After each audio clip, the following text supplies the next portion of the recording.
Hands up. মধুচক্র চলছে তাই না? এই সব কটাকে গাড়িতে তোল। এই তোর এত বড় সাহস, তুই আমার এলাকায় মধুচক্র চালাচ্ছিস? এই সবগুলোকে গাড়িতে তোল। ভালোই ভালোই বলছি, আমাদেরকে ছেড়ে দিন। আপনি জানেন না আমি কার ছেলে। তুই যার ছেলে হোস, চল থানায়, তারপর দেখাবো বাপেরও বাপ আছে। আপনি কিন্তু অনেক বড় ভুল করছেন, ছেড়ে দিন আমাকে। না হলে কি? হ্যাঁ না হলে কি? আপনি আমাকে নিয়ে যাচ্ছেন ঠিকই, কিন্তু বেশিক্ষণ আটকে রাখতে পারবেন তো? সে নিয়ে তোকে চিন্তা করতে হবে না। এই যে দেখছিস, এই হাতের থাবা দু চারটে তোর পিঠের উপর পড়লেই পক পক করে সব বেরিয়ে যাবে। তোর উপর নারী পাচার, ড্রাগস পাচার সব কিছুর অভিযোগ আছে। চল চল।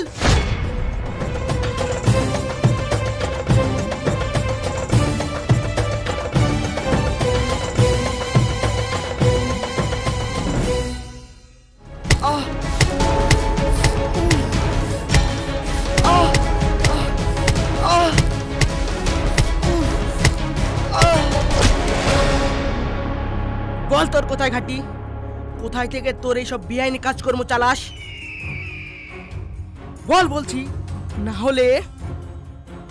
আপনারা যতই চেষ্টা করেন, আর একটু পর আমি এখান থেকে ছাড়া পেয়ে যাব।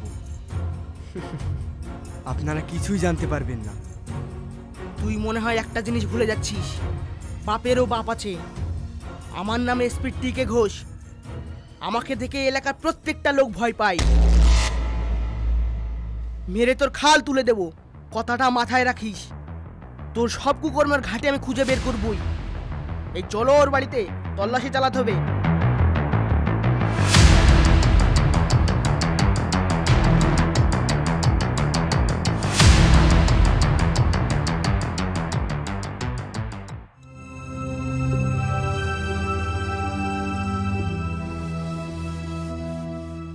কি পুলিশ? হ্যাঁ পুলিশ। এই যাও সবাই, পুরো বাড়িটা ভালো করে তল্লাশি নাও। কি করছেন আপনারা? এইভাবে হুটহাট করে কারোর বাড়িতে ঢুকতে পারেন না আপনারা। আমরা সব পারি, বুঝলেন?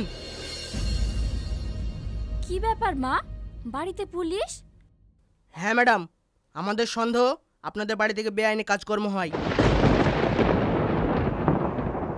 তাই আপনাদের বাড়িতে রেড ফেলা হয়েছে।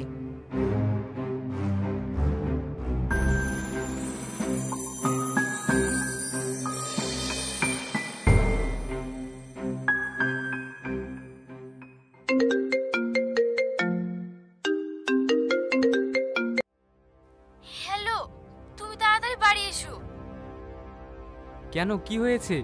আমার তো ইম্পর্টেন্ট কাজ আছে অফিসে। বাড়িতে পুলিশ এসেছে, আমাদের বাড়ি তল্লাশি করছে। তুমি তাড়াতাড়ি বাড়ি এসো।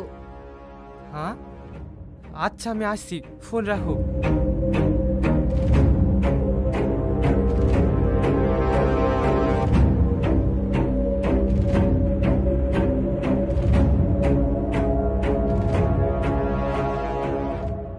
কি ব্যাপার স্যার, আমাদের বাড়িতে তল্লাশি কেন চলছে? কোনো সমস্যা? স্যার, আপনি হলেন এই শহরের সবচেয়ে বড় শিল্পপতি, তবে কিছু মনে করবেন না। আমাদের তথ্য অনুযায়ী আপনার বাড়ি থেকে কিছু বেআইনি কাজকর্ম করা হয়েছে, তাই আমরা বাধ্য হচ্ছি আপনার বাড়ি সার্চ করতে।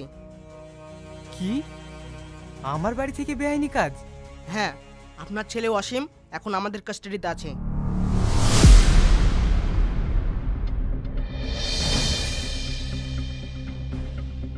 ওই এই সমস্ত বেআইনি কাজকর্মের মূল। ওকে, ঠিক আছে স্যার, আপনি সার্চ করুন। ওগো, ওরা কি বলছে? আমাদের ছেলে ওদের কাস্টাডিতে? মানে তুমি কিছু একটা করো। ওনাদেরকে ওনাদের কাজ করতে দাও, খামোখা বাজে বকো না তো। তোমার ছেলে যদি সত্যিই দোষী হয়ে থাকে তাহলে আইনের চোখেও অপরাধী।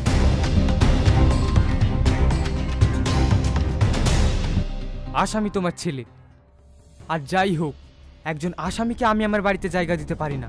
সমাজে আমার একটা রেপুটেশন আছে।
স্যার, এই রুম থেকে এগুলো পাওয়া গেছে।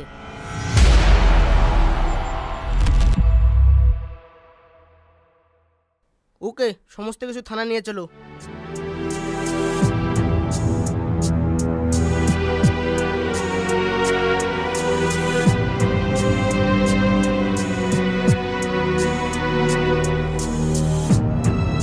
পাপা, তুমি কোনো চিন্তা করো না, সব ঠিক হয়ে যাবে।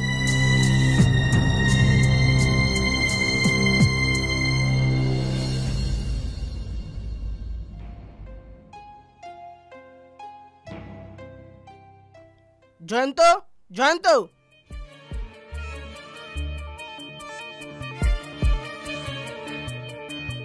ইয়েস স্যার, বলেন।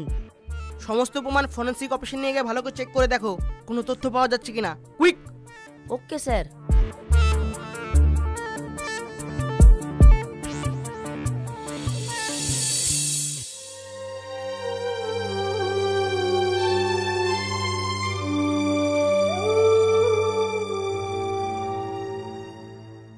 ওগো, তুমি আমার ছেলেটাকে জেল থেকে ছাড়িয়ে এনে দাও।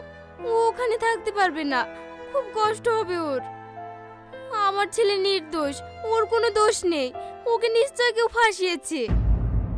এসব বেআইনি কাজকর্ম করার আগে সেটা ওর মাথায় রাখা দরকার ছিল। ছি, ওকে আমার ছেলে ভাবতেই ঘৃণা লাগছে।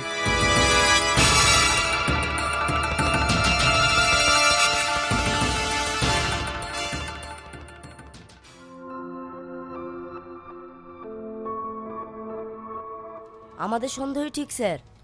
ওই ওয়াসিম এখান থেকে মালয়েশিয়া, সুইজারল্যান্ড, ইরাক এই সব জায়গায় ড্রাগস, মেয়ে সব পাচার করেছে। তাই ঠিক আছে, আমিও দেখছি ও কত বড় উস্তাদ হয়েছে।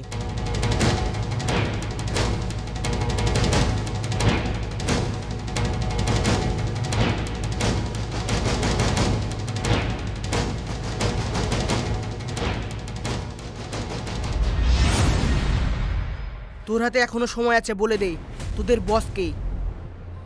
বলবো না, আমাকে মারতে মারতে মেরে ফেললেও বলবো না। বলবি না? তুই বলবি, তোর ঘাড় শুধু বলবে।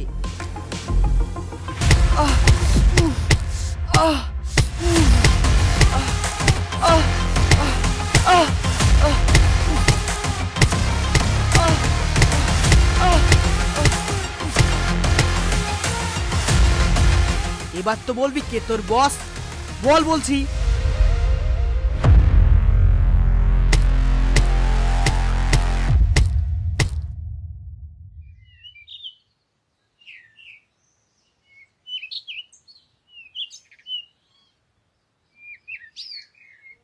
মা, তুমি ছাদে দাঁড়িয়ে চিন্তা করছো? কোনো চিন্তা করো না মা। আমার মনে হচ্ছে ভাইকে ওই রাহুলই ষড়যন্ত্র করে ফাঁসিয়েছে। হ্যাঁ, আমারও তো তাই মনে হচ্ছে। তাই যদি হয় তবে এবারে ও প্রীতির খেল দেখবে। আমার ছেলেকে ফাঁসানো, এবার দেখ আমি কি করতে পারি।